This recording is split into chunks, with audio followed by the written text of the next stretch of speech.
ओम शांति। मैं आज आपको और अपने सारे ब्राह्मण परिवार को अपना भोग वाला एक्सपीरियंस सुनाना चाह रही हूँ।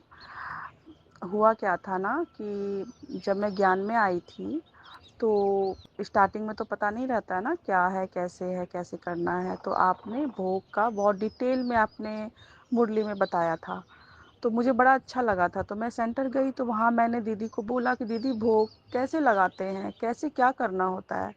तो दीदी ने बोला कि आपका कोई भी विघ्न है, कुछ भी है आपके मन में, उसको आप रखो और बाबा को पहले बता दो और उसके बाद यहाँ पे भोग लगवा लो। तो मेरे पास तो उस टाइम पैसे नहीं थे, मतलब ऐसी स्थिति थी ना कि समझो कि बाबा ऐसी समय पे मिला था कि जब मेरे पास कुछ भी नहीं बचा था। और आपकी एक लाइन मुझे हमेशा याद रहती है, बाबा ने बुलवाया था मेरे लिए ही शायद, कि जब अति होती है तभी अंत होता है। तो ये लाइन मुझे इतनी टच करी थी ना, इतनी टच करी थी कि मतलब आज भी मुझे वो एक्यूरेट याद है। तो मैंने दीदी को बोला कि दीदी कितना रुपए देना पड़ेगा, कितने में हो जाएगा, जितने भी 40-50 आत्माएं आती है तो कितने में दीदी हो जाएगा। तो दीदी ने बड़े प्यार से बोला कि ज़रूरी नहीं है कि आप पूरा लगवाओ, आप उसमें सहयोग भी दे सकते हो अगर आप, क्योंकि पता नहीं दीदी तो मतलब इतनी तपस्वी आत्मा है, तो उनको शायद फील हो गया था कि मेरे पास धन का वो पेपर चल रहा है। तो दीदी ने बड़े प्यार से समझाया कि आपके पास 500 हैं, 200 हैं, 1000 हैं, 2000 हैं, तो 2000 तक हम भोग लगवाते हैं। तो मुझे ये नहीं लगा कि कहाँ से दूंगी, बस मेरे अंदर में प्रबल इच्छा थी कि मुझे भोग लगवाना ही है। और मेरे पास उस समय पैसे भी नहीं थे। तो मैंने बाबा को बोला कि बाबा मुझे भोग लगाना है, कैसे भी करके मुझे भोग लगाना ही है। तो बाबा को मैं बोल के आ गई। तो घर आई तो मेरे अकाउंट में पैसे नहीं थे और युगल को मैं बोल नहीं सकती थी, क्योंकि उस टाइम बहुत मतलब धन का जो पेपर था ना दीदी, मतलब एक एक्सट्रीम लेवल पे था। हस्बैंड मेरे बैंक करप्ट हो चुके थे, बहुत सारा कर्जा हो गया था, बहुत सारा। और कैसे घर चल रहा था तो मुझे भी नहीं पता। मैं तो बस बाबा को याद करती थी कि बाबा तू घर चला रहा है, पता नहीं कैसे चल रहा है। उसके बाद मेरी क्या आदत थी ना कि मैं बुक्स जब पढ़ती थी ना पहले भी, तो उसमें मैं 50 का नोट, 100 का नोट, 500 का नोट पहले मैं रखती थी, मेरी आदत थी वो। और पता नहीं मैंने बहुत सभी बुक चेक किए थे तो किसी में पैसे नहीं थे। तो अचानक मेरे मन में आया कि एक बार और चेक करती हूँ। तो जैसे मैंने चेक करना शुरू किया, सारे बुक्स लगभग 15-20 बुक थे, तो किसी में 50 मिले, किसी में 100 मिले, किसी में 500 मिल गए। तो मुझे तो लगा कि यार मैंने चेक किया था, ये कैसे हो गया। तो पता नहीं बाबा साथ है, कुछ भी हो सकता है। तो मुझे लगभग 2500 रुपये मिले। हाँ, 2500 रुपये मिले। मुझे इतनी खुशी हुई, मैंने बाबा को तो हजारों हजार थैंक यू बोला कि बाबा मैंने 2 दिन पहले चेक किया तो पैसे नहीं मिल रहे थे, ये अचानक से कहाँ से आ गए। तो मैंने 500 युगल को दे दिया और मैं 2000 लेकर सेंटर गई। दूसरे ही दिन मैंने दीदी को बोला कि दीदी चमत्कार हो गया, पता नहीं कहाँ से पैसे मिले, मुझे बस मिल गए, तो इसको आप भोग लगवा दो। और मेरे युगल बहुत बहुत ज़्यादा उस टाइम में बहुत परेशान थे। तो और मुझे ये विश्वास था कि मैं भोग लगा रही हूँ, जितनी भी आत्माएं अगर भोग का एक कण भी खाएंगे ना, तो सारी आत्माओं के बाबा विघ्न दूर कर देना। मैंने ये संकल्प डाल के दीदी को वो धन दिया। तो दीदी ने बोला कि अरे आप तो पूरा पैसा दे दिए, तो आपके पास पैसे थे, आप कुछ रखे घर पे। तो मैंने बोला दीदी मुझे ज़रूरत नहीं है, क्योंकि अभी जो टाइम है ना, अभी सभी आत्माओं का भोगनाएं ख़त्म करने का टाइम है। तो दीदी बड़ा खुश हुई, तो वो बोली क्या कि ठीक है कोई बात नहीं, हम लगवाते हैं भोग। तो भोग लगाने के कुछ दिन ही बाद इनको कहीं से कुछ काम मिला। और हमारी जो प्रॉपर्टी थी ना वो बिक भी नहीं रही थी। बहुत ट्राई कर रहे थे, क्योंकि बिकना बहुत ज़रूरी था, ज़्यादा का नहीं था, 15-20 लाख का था। तो बिकना ज़रूरी इसलिए था कि हमें लोन क्लियर करना था। मैंने बाबा को वो भी लेटर में लिखा था कि बाबा बस जो भी अमाउंट है आपको जो सही लगे बस उसको सेल करवा दो बाबा, क्योंकि लोन जब क्लियर हो जाएगा ना उसके बाद हम लोग दाल रोटी में खुश हैं। तो मैंने ऐसा कुछ बोला था बाबा को। उसके बाद मुझे एक टचिंग आई, मेडिटेशन में कर रही थी, टचिंग आई, और एक भाई जी जिससे मैंने बहुत टाइम पहले बात किया था, लगभग 3-4 साल पहले, तो मैंने उसको फ़ोन किया। मैंने बोला भाई एक प्रॉपर्टी सेल करना है, आप करवा दोगे क्या? तो भाई बोला कि कैसा प्रॉपर्टी है? तो मैंने बोला ऐसा ऐसा है, पापा का दिया हुआ है, तो आप करवा दो। तो उसने बोला ठीक है। और कुछ ही दिन के बाद, मतलब 1 सप्ताह बोल लो, वो भाई जी खुद ही फ़ोन किए, बोले क्या कि मैं लूँगा ज़मीन, तो मुझे दे दो प्रॉपर्टी। तो मैंने बोला ठीक है, आप लो या किसी और को दो, मुझसे फ़र्क नहीं पड़ता, बस मुझे पैसे चाहिए, मुझे लोन क्लियर करना है।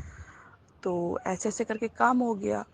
और उसके बाद एक और अच्छी चीज़ क्या हुई मेरी लाइफ में, कहते हैं ना दीदी कि करोड़ों लोग ऐसे भी हैं दुनिया में जो बहुत पैसे वाले हैं, लेकिन पैसे की फ्रीक्वेंसी होती है, एक वाइब्रेशन होता है।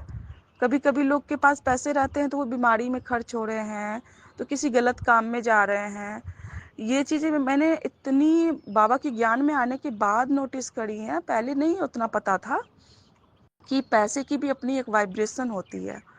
और धन वाला प्रयोग आपने सिखाया था, बाबा ने सिखवाया था ना आपको निमित्त बना के, तो वो वाला मेरा माइंड में सेट हो गया था कि मैं जब भी किसी को धन दूंगी तो दुआओं के साथ दूंगी, फुल ब्लेसिंग देकर दूंगी, और जब भी कोई देगा तो एकदम दिल से शुभ भावना देते हुए मैं उस धन को स्वीकार करूंगी, और धन को यहाँ वहाँ वेस्ट नहीं करूंगी। मेरा एक एक रुपए मेरे बाबा का है और मुझे अच्छे से यूज़ करना है, बाबा ने मुझे ट्रस्टी बनाया है। तो ये मुझे बहुत अच्छे से मेरा माइंड में सेट था। तो हाँ, भोग पे आते हैं। भोग को लगाने के बाद वो ज़मीन सेल हो गया, वो अच्छे से सब कुछ क्लियर हो गया। मैंने युगल का लोन पहले क्लियर करवा दिया कि आप अपना लोन कर लो क्लियर, हम उसके बाद दाल रोटी खाएंगे ना, मस्त रहेंगे, कोई दिक्कत नहीं, ज़्यादा हमें नहीं चाहिए। उसके बाद मेरे भी थोड़े मोड़े कर्जे थे, साइड से मैंने ले रखे थे, तो उसको भी मैंने क्लियर किया। और धन की फ्रीक्वेंसी जो है ना इतनी हायर हो गई हमारे साथ, इतनी अच्छी हो गई हमारा धन का कनेक्शन। अभी भी पैसे कम ही हैं, लेकिन उस कम पैसे को इतनी बाबा ने इतनी ब्लेसिंग दे दी है कि इतने अच्छे से खर्च होती है ना, कुछ भी फालतू नहीं जाता, सब कुछ मैनेज हो जाता है उसी पैसे में। तो भोग लगाने से ही धन की वाइब्रेशन हाई होती है, धन आपका सेव होना शुरू हो जाएगा, फालतू में कहीं भी खर्च नहीं होगा, बहुत अच्छे से मैनेज होगा। ये मेरा एक्सपीरियंस है। पहले हमेशा युगल के पास पैसे अभी भी रहते हैं ना, तो वो बोलता है कि अरे धन में ना कुछ चमत्कार हो गया है, अभी फालतू में खर्च ही नहीं होता। उसके खर्च रुक गए दीदी, पहले इतने खर्च करता था इधर उधर फालतू के, कभी ये खरीद लिया कभी वो खरीद लिया, जबकि धन की दिक्कत भी है फिर भी फालतू की चीजें कर रहा है। और अभी अच्छे से बाबा इतना, मतलब ज्ञान में नहीं है युगल, लेकिन लगता है कि बाबा ये तो ज्ञान में ही लगता है। तो ये मेरा एक्सपीरियंस है। और एक बात और बोलना चाहूँगी दीदी, कल रात में ना, कल 10 बजे के बाद बस मैं सोने ही वाली थी, तो युगल आए। तो युगल बोलते हैं कि अरे तुम जो जाती हो ना ओम शांति, तब वो बोलता है कि अरे तू तू सेंटर जाती है तो भाई बहन बनाता है, ये बात सही है क्या? तो मैंने पहले बाबा को याद किया, मैंने बोला बाबा मेरे द्वारा, मतलब आप जो बोलना चाह रहे हो ना मेरे द्वारा बोलो, आप ये आत्मा को ज्ञान दो। ऐसे मैंने पहले बाबा को याद किया। तो मैंने उसको बोला कि एक बात बताओ कि आप कोई सामान खरीदते हो तो सामान ऐसे ही खरीद लेते हो या फिर उसको चेक करते हो, उसके बारे में जानते हो तब तो आप लेते हो ना? तो बोलता हाँ, बिना जाने कैसे लेंगे? तो मैंने बोला उसी तरह से बिना जाने बिना समझे आप कैसे बोल सकते हो कि पति पत्नी को भाई बहन बनाता है? तब मैंने उसको आत्मा का परिचय दिया कि आप एक सोल हो, आप आत्मा हो, शरीर अलग है आत्मा अलग है। अगर शरीर ही सब कुछ होता तो क्यों बोलते हैं कि ये आदमी चला गया, हाँ प्राण नहीं है, तो प्राण को क्या बोलते हैं? तो बोला हाँ आत्मा तो है शरीर में, तभी तो हम लोग जिंदा हैं। बोले हाँ, उसी आत्मा का ज्ञान लेना है कि आप आत्मा हो। उसके बाद मैंने बताया परमात्मा के बारे में कि आत्माएं तो सभी बिंदी रूप हैं और सबका पिता अलग अलग थोड़ी हो सकता है। कहते हैं सबका मालिक एक, तो वो मालिक कौन है? सब आत्माओं का पिता आखिर है कौन? तो ये तो जानना फर्ज बनता है ना हमारा। हमारा बाप कौन है हमें पता ही नहीं रहेगा तो फिर कैसे होगा? तो बोलता हाँ ये भी बात सही है कि हम भगवान तो एक ही होगा। हम बोले आप मंदिर जाते हैं, माथा टेकते हैं, तो कभी जानने की कोशिश किए हैं कि आप बोलते हैं कि कृष्ण जी भी भगवान है, बजरंगबली भी भगवान है, ये भी भगवान है। अरे 10 भगवान थोड़ी होगा, वो तो देवी देवता है। तो वो बोलता है हाँ बात तो सही बोल रही हो तुम। तो मैंने उसको बोला क्या कि आप ना एक बार अगर मेरे लिए आपके दिल में थोड़ा भी ये वो है, होता है ना रिस्पेक्ट, तो आप एक बार मेरे से प्लीज़ चलना, मेरे दीदी से मिलना। वहाँ सेंटर पे जाओगे ना, आपको इतना अच्छा फील होगा, इतना पीस महसूस होगा, इतनी अंदर में शांति महसूस होगी। एक बार एक्सपीरियंस करो उसको मेरे कहने पे। बोलता है कि अच्छा ठीक है, तुम पहले भी बोली हो, ठीक है कोई नहीं, तुम्हारे साथ हम चलेंगे। दीदी ये सुन के इतना अच्छा लगा कि मैं बता नहीं सकती। मैं तो खुशी के मारे मेरे आंख से आंसू छलक गए। अच्छे से सुना उसने मेरी बातें, बहुत अच्छे से सुना उसने। दीदी मैंने बाबा को लाखों लाख थैंक यू बोला कि थैंक यू बाबा, जो ये बंदा सुनता नहीं था, हमेशा बोलता था अरे तू तो जाती है सेंटर, भाई बहन बनाए देगा तुझको, तुझको तो पवित्र बना दिया। हाँ तब बात आई पवित्रता पे। तब दीदी मुझे ना मैंने बाबा को बोला बाबा मैं इसके लिए क्या बोलूँ, ये आत्मा तो नहीं है ना अभी, ये ज्ञान में नहीं है, तो इसको मैं क्या बोलूँ? तो बाबा ने टचिंग कराई कि पवित्रता में एक शक्ति होती है। जैसे कि तो स्वामी विवेकानंद के बारे में बताया कि देखो वो क्यों थे, उसकी बायोग्राफी पढ़ी है आपने? पढ़ना। क्यों प्योरिटी क्यों जरूरी है? प्योरिटी में बल होता है, क्योंकि जब हम अपवित्रता वाला काम करते हैं ना, उस टाइम देखो कि क्रोध बढ़ जाता है। अगर वही प्रेम है तो उसके बाद, जो अपवित्रता वाला काम करने के बाद फिर क्रोध क्यों आता है? वही पत्नी बुरी क्यों लगती है? क्यों वही प्रेम नहीं रहता जब उस टाइम वो लोग गलत काम करते हैं? जितना प्रेम दिखाते हैं उस टाइम में, उसके बाद प्रेम कहाँ चला जाता है? आप सोचो, उसी में सुख है, तो वो सुख हमेशा सदा काल के लिए क्यों नहीं रहता? तो मतलब वो अच्छी चीज नहीं है, मतलब उसमें वो सुख नहीं है।